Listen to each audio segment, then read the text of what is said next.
Hello, എല്ലാവർക്കും റോസാക്കിന്റെ പുതിയൊരു വീഡിയോയിലേക്ക് സ്വാഗതം. ഇന്നത്തെ വീഡിയോയിൽ നമ്മൾ നോക്കാൻ പോകുന്നത് ക്ലോത്ത് എങ്ങനെ റിയലിസ്റ്റിക് ആയിട്ട് കളർ പെൻസിൽ യൂസ് ചെയ്ത് ചെയ്യാന്നുള്ളതാണ്.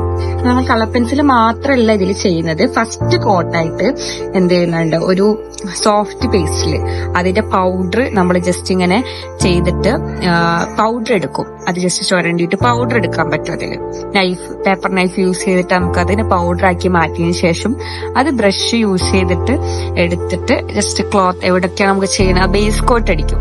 ഓക്കെ, അതിന് ശേഷമാണ് നമ്മൾ കളർ പെൻസിൽ വെച്ച് ഡീറ്റെയിലിംഗ് ചെയ്യുന്നത്. ഇങ്ങനെ ചെയ്ത് കഴിഞ്ഞാൽ കൂടുതൽ നമുക്ക് കുറഞ്ഞ സമയം കൊണ്ട് നല്ല ഹൈപ്പർ റിയലിസ്റ്റിക് ആയിട്ടുള്ള ഇതുപോലത്തെ ചിത്രങ്ങൾ നമുക്ക് നിർമ്മിച്ചെടുക്കാൻ പറ്റും. ഇതിന്റെ പ്രോസസ്സ് നിങ്ങൾക്ക് വാച്ച് ചെയ്യാൻ പറ്റും കേട്ടോ, സ്ലോ ആയിട്ട്.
അപ്പൊ എല്ലാവരും ഇതുപോലെ ഒന്ന് ട്രൈ ചെയ്ത് നോക്കുക. നെക്സ്റ്റ് ടൈം നമുക്ക് കളർ പെൻസിൽ ഡയറക്റ്റ് യൂസ് ചെയ്യുന്നേക്കാളും എത്രയോ നമുക്ക് ചീപ്പായിട്ട് സോഫ്റ്റ് പേസ്റ്റിൽ യൂസ് ചെയ്തിട്ട് ബേസ് കോട്ട് അടിച്ചുകൊണ്ട് ഇതുപോലെ എന്ത് ചെയ്യാൻ പറ്റും, വർക്ക് ചെയ്ത് എടുക്കാൻ പറ്റും.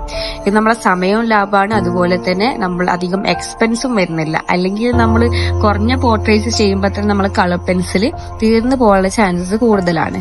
പിന്നെ നമുക്ക് ഏതെങ്കിലും 2-3 കളേഴ്സാണ് കൂടുതൽ തവണ തീർന്നു പോവാറുള്ളത്. ഓക്കെ, അപ്പൊ അത് നോക്കിയിട്ട് എന്തായാലും നെക്സ്റ്റ് ടൈം ഇതുപോലെ ചെയ്യാനായിട്ട് ശ്രമിക്കുക. Okay, thank you.